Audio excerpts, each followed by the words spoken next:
Hello friends, আজকে এসেছি আমার বাপের বাড়ি। তো মা বাবার সঙ্গে দেখা করতে এসেছি। আজকে আমার জন্মদিন।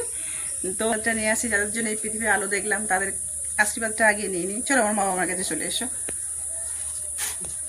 এই দেখো, এটা হচ্ছে আমার মা আর এটা হচ্ছে আমার বাবা। এটা হচ্ছে আমার বাবা। তাহলে প্রণামটা করে নিই আগে, সবার আগে আশীর্বাদটা নিয়ে নিই। না, আশীর্বাদ করো। ভালো থাকো, সুখে থাকো, আরো বড় হোক। চলো এসো, একটা ফটো তুলে নাও। তুমি এসো, বড় নাতি বড় মেয়ে একসঙ্গে ফটো তুলি একটা। কেক নিয়ে চলে এসেছি সন্ধ্যাবেলায়।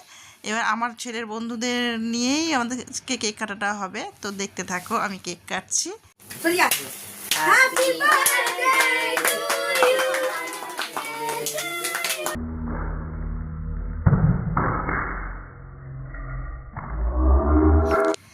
কেক কাটা চলছে, এবার দেখতেই পেলে। তো আমার ছেলের বন্ধুদের নিয়েই আমার আজকে জন্মদিনটা সেলিব্রেট করছে। আমার ছেলের খুশিতে আমি এটা করলাম। তো বন্ধুদের বললাম, তো রাতে তাহলে ওদের খেয়ে যেতেই বলবি, শুধু কেক খেয়ে যাবে কি, তার থেকে রাতেরবেলা লুচি আর মাংস আর মিষ্টি শেষ পাতে দিয়ে দিয়েছি। মানে এটা করেছি আমি আয়োজন। তো দেখো আমার ছেলে কেক কাটছে, মানে খাওয়াচ্ছে আমাকে। আমি ভীষণ খুশি, আমার ছেলেও খুশি।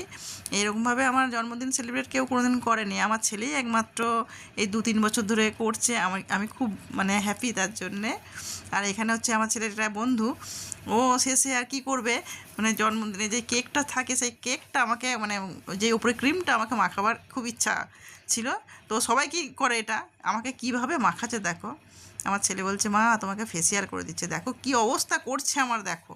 মানে আমি চুপচাপ বসে বসে ওই অত্যাচারগুলো সহ্য করলাম, দিয়ে তারা গিয়ে ধুয়ে ফেললাম, নাহলে তো আবার কিছু বেরিয়ে যাবে। দেখো কিভাবে মাখাচ্ছে, ইস।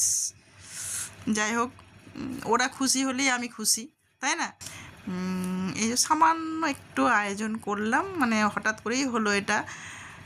তো এরকম কিছু আমার বন্ধুদের কাউকেই বলা হয়নি, শুধুমাত্র আমার ছেলে 4টে বন্ধু, 4টে না 6টা বন্ধুকে বলেছিলাম, তার মধ্যে 4 জন এসেছিল আর 2 জন আসেনি। তো আজকে সন্ধ্যেটা বেশ ভালোভাবেই কাটলো।